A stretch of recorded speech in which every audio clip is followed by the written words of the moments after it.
This is the Eye on Annapolis Daily News Brief, keeping you informed about the happenings in Annapolis and the area. Local news, local sports, local events, local opinion, and of course, local weather.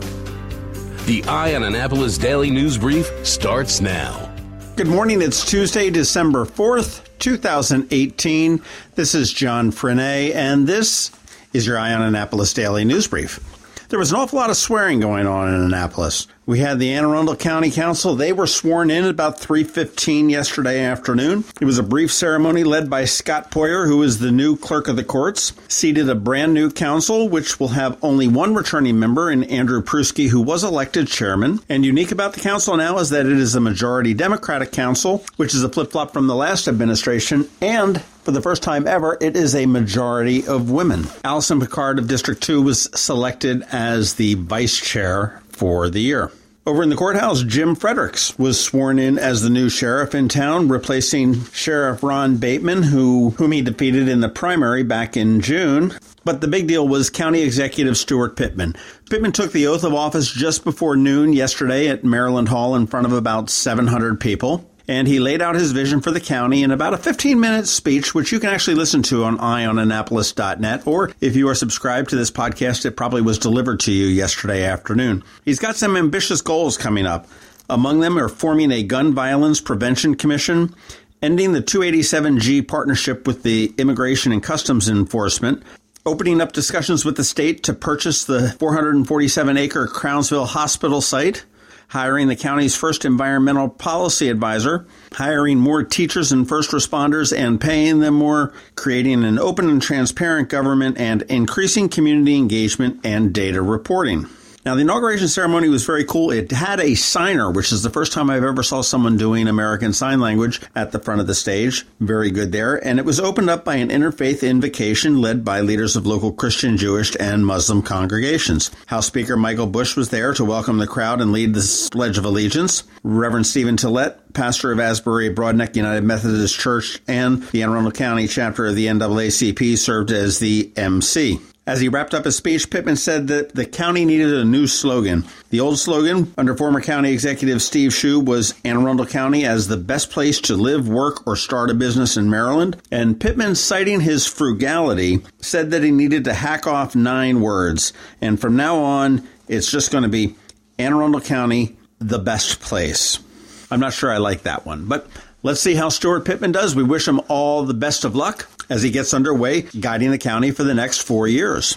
Yesterday afternoon, about 3:30, a fire broke out in a house in the 800 block on Bestgate Road. It called 3 local jurisdictions, the Annapolis City Fire Department, the Anne Arundel County Fire Department, as well as the United States Naval Academy Fire Department. It was a full 2-alarm fire. The house was pretty much destroyed. Thankfully, there were no injuries to report, and there is no damage estimate available just yet.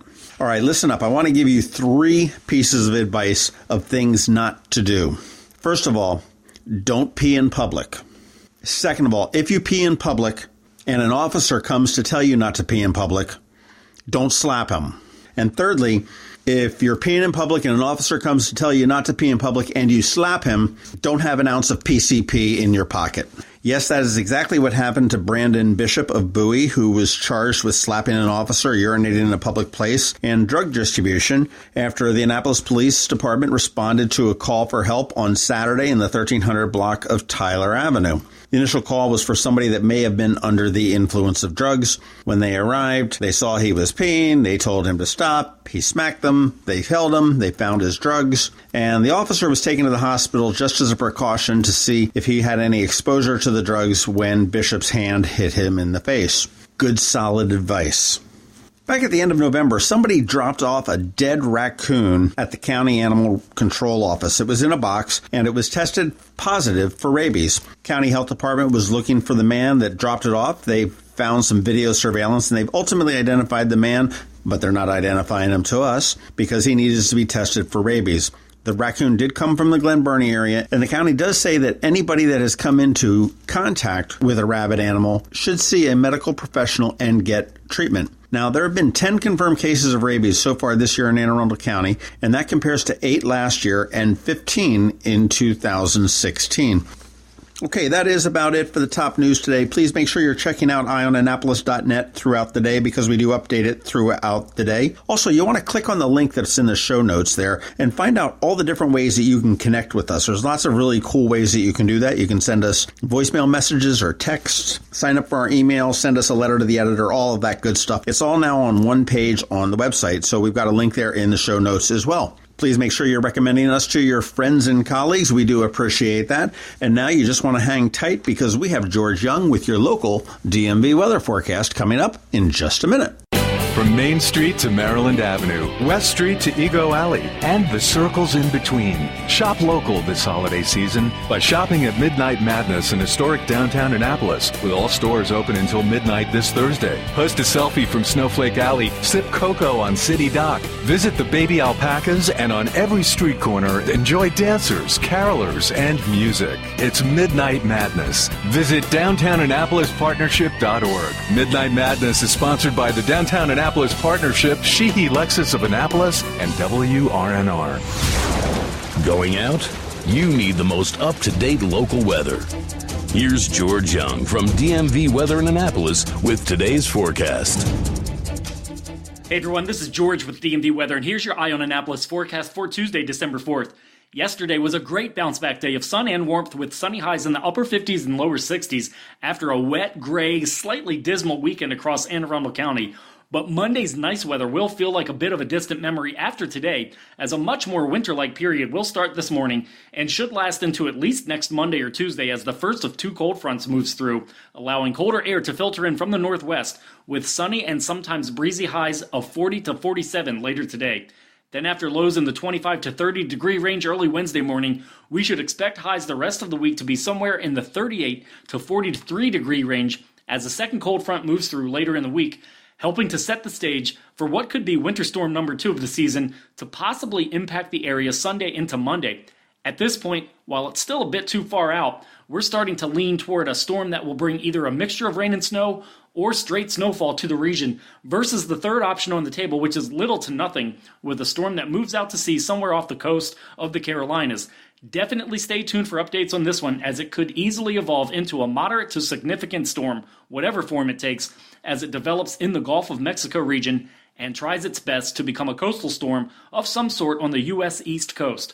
Okay, that's it for today. This is George Young of DMV Weather. Make it a great day out there, and be sure to download our free app by searching for DCMDVA Weather from the Apple App Store or Google Play Store, or follow us on Facebook or Twitter, or on our website at dmvweather.com. So you can always stay weather informed. There is a diamond of diamonds, and as you'd expect, it's from the De Beers Group, benefiting from over 130 years of diamond expertise. Only 14 diamond tears in the world are allowed to touch them. Its name? Forevermark. And only one jeweler between Annapolis and Washington has it, Zachary's. Not only is it a beautiful and rare diamond, it's a diamond with a story of responsible sourcing, supporting women and girls in diamond-producing areas around the world through education, healthcare, professional training, and other programs. So when you give a Forevermark diamond, you're not just giving, you're giving back. Zachary's and Forevermark, a jeweler and a jewel. Online at zacharysjewelers.com. You've been listening to the Eye on Annapolis Daily News Brief. Tell your friends and colleagues this is the podcast where you can keep up on the latest with what's going on in Annapolis. And also tell them about our website, eyeonannapolis.net, where you can find even more information. This podcast comes to you every Monday through Friday at 7 a.m., keeping you informed with the Eye on Annapolis Daily News Brief. And take a moment to listen to our other podcast, The Maryland Crabs, released every Thursday at noon.